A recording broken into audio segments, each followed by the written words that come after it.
So it was a warm November afternoon. It was Sunday. It was in Austin, Texas. A guy was just sitting in his living room minding his business. The Dallas Cowboy was on. And then he heard the doorbell ring. He was like, that's odd. The wife and kids are away. Who could be ringing the doorbell? Is that a salesperson? Then the doorbell rang again. It's like, this must be really motivated salesperson Sunday afternoon knocking on doors. So he opened up his door. He saw this 6-foot-tall Asian guy holding a soccer ball. And he's all decked out in soccer gear with uniform and shin guards and everything. He asked, do you think I can play soccer in your backyard?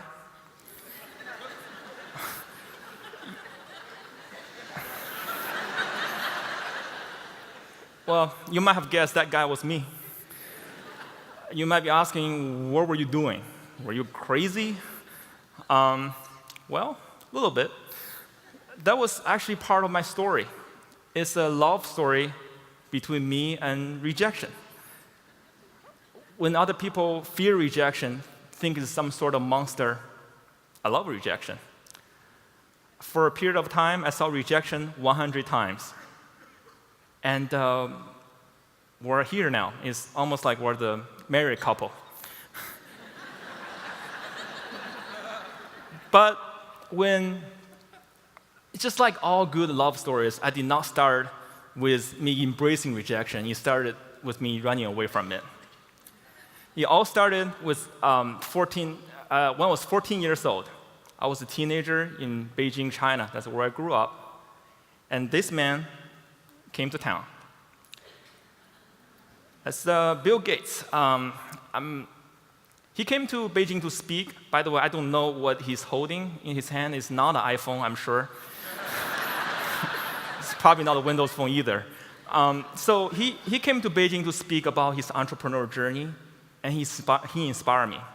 He inspired me so much, I told everyone that I'm going to be the next great entrepreneur in the world.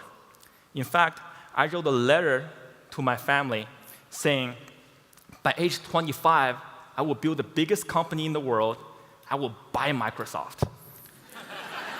And I did not make this up. I did research. I found this letter. By the way, this is bad handwriting, and you don't have to know Chinese to read this. I highlighted some keywords. So you see basic, Windows, and Microsoft. You get a good idea.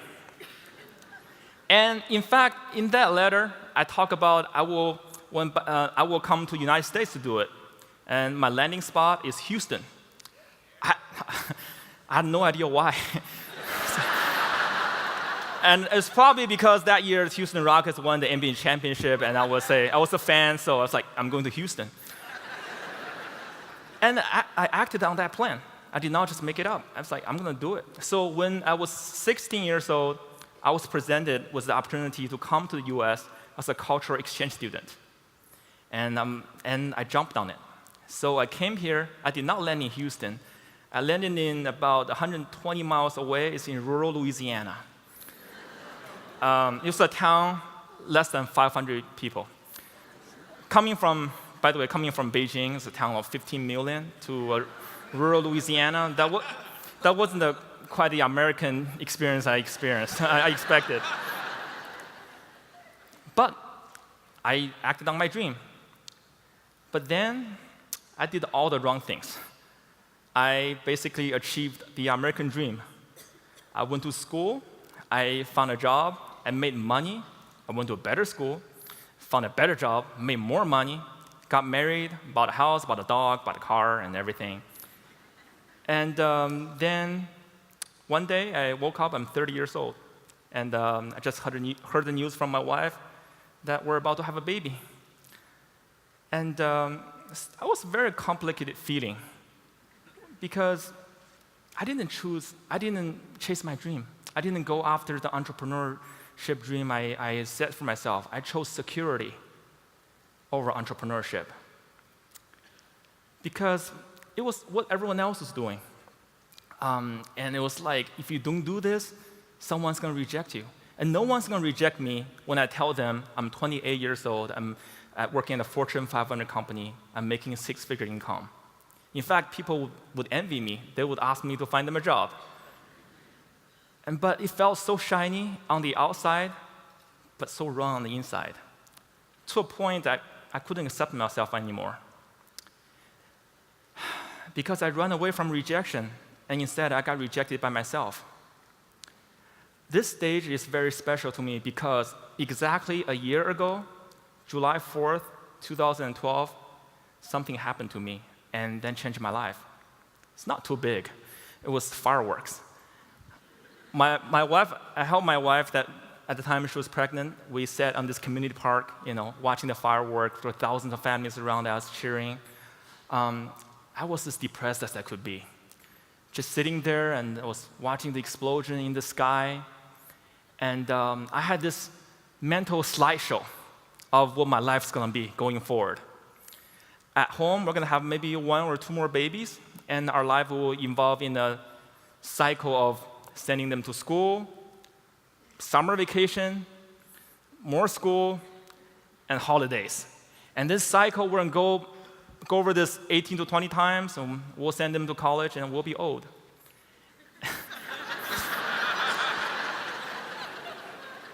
And at work, I would sell a lot more products for my employer. I would train a lot more employees, and I would develop a lot more processes.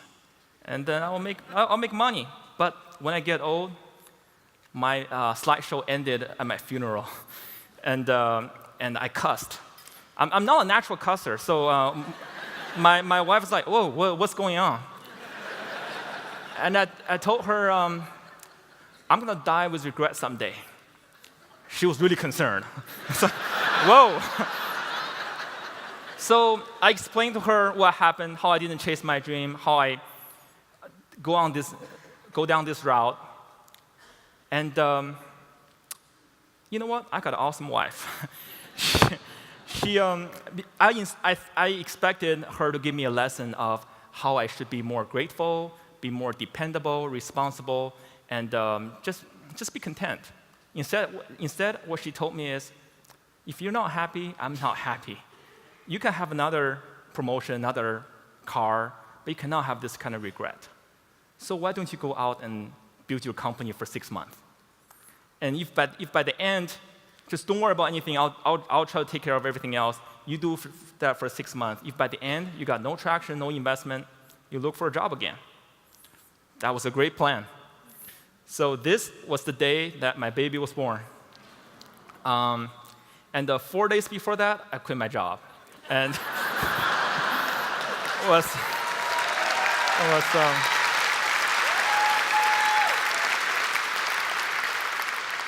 it was great timing.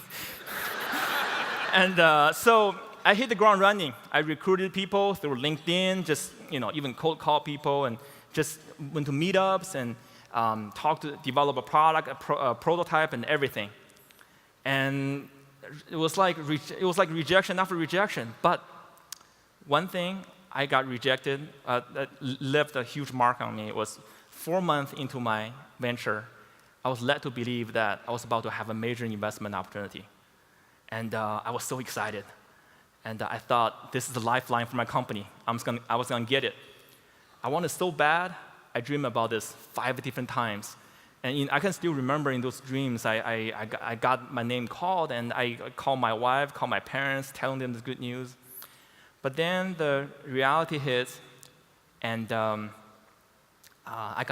was a day when I was at a restaurant, I was celebrating a friend's birthday. My phone vibrated, I pulled it out, and I saw an email that just said no. I had to leave that restaurant so I wouldn't cry in front of people. I couldn't believe how much it hurt me. It wasn't like I wasn't smart. I thought I was. It wasn't like I wasn't well educated or mentally tough or anything. But rejection really hurt. And so I thought maybe it's not meant to be. Maybe it's time to quit my job. It's 4.5 months into the venture. Maybe I should save some time and look for a job now so I can have a couple more months of a salary. And then my wife saw that. She was like this quarterback that's, she saw this offensive lineman give up a sack. She go there and grab the face mask saying, I give you 6 months, I didn't give you 4. And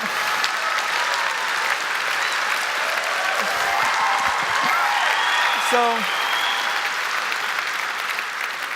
she was like, you have 2 more months left, and go out and leave no regret. I wanted to do it, but rejection really hurt. I didn't want to go through that again and get rejected again. So I started searching, how can I toughen myself up? I started searching online and found something called rejection therapy. It's a game where basically asks you to go out and look for rejection. Just go ask for some crazy stuff. You know what? I love that idea. I thought this is fun. I love it so much that I said, not only I will do it, I'll do it for 100 times. I will film the process and I will blog about it. I didn't know blogging at all. I was just like, I'll just put this online, let people know that I'm doing this so they can hold me accountable. So I did it. I started asking for some crazy stuff. The story I told you earlier, knock on stranger's door to play soccer in his backyard, that was one of them. And one day I was driving and I saw a police officer. I flagged him down and said, hey, may I drive your car?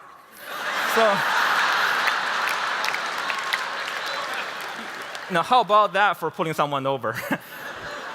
And one day I went to an airfield. I saw a pilot driving his private plane. I said, may I drive your plane? May I fly it?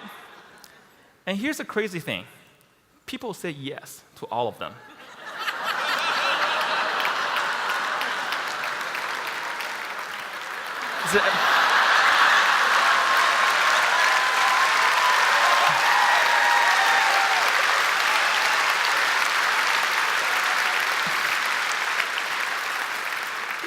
It showed me a new world I didn't know before. People are actually nice. I did not know. But there's one instance where it encompasses everything about this whole experience, where I asked for rejection and did not get it. Want to see a viral video? And here it is.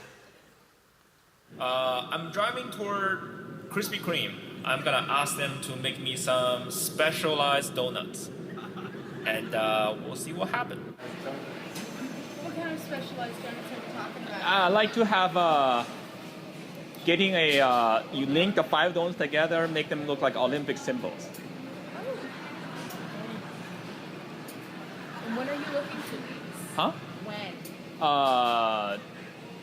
The next 15 minutes? Let me see what I can do. Okay. What do you think? Wow. That is really good. That is really good. Yeah. All right. So, do I pay there? Don't worry about that one's on me. Are you serious? Ditto. She said, you serious? She paid for it. Extremely. Wow. Extremely. Today. All right. Thank you. Very All well. right. See you. Give me a hug. Okay. All right. Thank you. See you.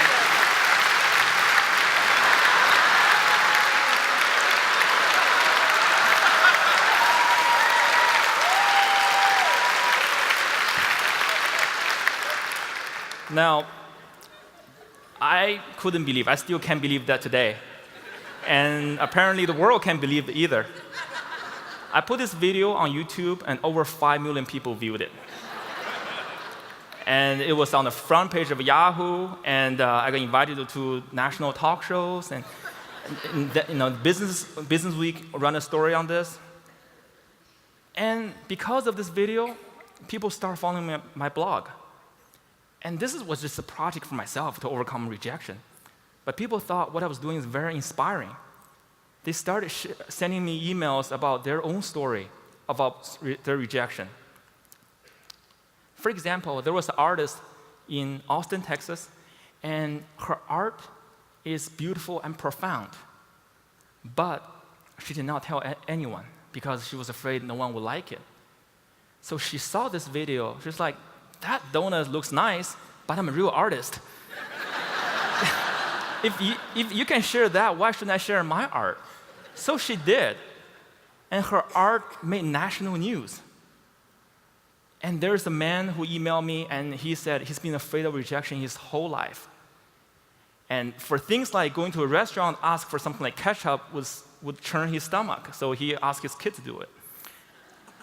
But just last year, his wife was diagnosed with cancer. And he found that the American medical society system, for good or for bad, you have to push the doctors, the hospitals, and nurses to get things done. And he saw what I'm doing. He's like, wow, if you have the courage to ask for crazy stuff for rejection therapy, I'm trying to save my wife's life here. So he started asking. All these examples give me a chance to see rejection face to face that not many other people can see. What is rejection? I started compiling stories and started interviewing famous people or regular people that send me emails, and I started chatting with them. I found rejection is constant. I got emails saying, I need to be a little more successful. I need to make a little bit more money. I need to get this promotion so I'm not rejected anymore. That's not true. The higher you go, the more you will get rejected. I'll give you an example. Barack Obama, he won the election. He won 51% of popular vote. He's the winner. But we forgot he got rejected by half of his country. This is the leader of the free world, got rejected 61 million times. And speaking of number, rejection is just a number. One of my favorite authors is C.S. Lewis, and his manuscript was rejected 800 times before it was published. And had he given up in any of during the process, we would now see the Chronicle of Narnia. So if once you go through enough rejection, the no becomes a yes. And lastly, rejection is an opinion. It's nothing more, nothing less than opinion. I think the world needs a lot of things. We need more sympathy, need more love, more water, definitely more bathrooms and free drinks. But one thing we have plenty of is opinions. Everyone has them, and they're willing to give you their opinion for free. But rejection is nothing more than someone's opinion and preference. It says as much about the person who gives the rejection than the people who receive it. But somehow we take those rejections so personally, we see them as some sort of objective truth about who we are. They're not. Rejection is like chicken. It's either yummy or yucky, depends on how you cook it. But it's the fear of rejection that really cripples us. So much so that we often reject ourselves, and first, so other people wouldn't reject us. Have you had a chance where you got a cool idea that you want to say, this might work, but you're afraid to share it with the world, you're afraid to do it? Or maybe you share it with the one or two people, then they give you all kinds of reasons why this is a stupid idea, then you just don't do it. And then a couple years later, you'll see someone else did it, you start kicking yourself. I did. Or have you had a chance where you are romantically attracted to someone, but you are so afraid of rejection, so you never asked that person out? And ever since you started thinking, what is like my life with that person? And I did. But it's for the better this time because I'm married. I'm very happy with my marriage. But the thing is, rejection is, I learned so many things about rejection. But one big lesson I learned is just ask. You have to just ask. When you have an idea out there, you just have to go out and ask. I remember the example I gave you, I flew someone's plane. When I think about flying, that was the best flight in my life.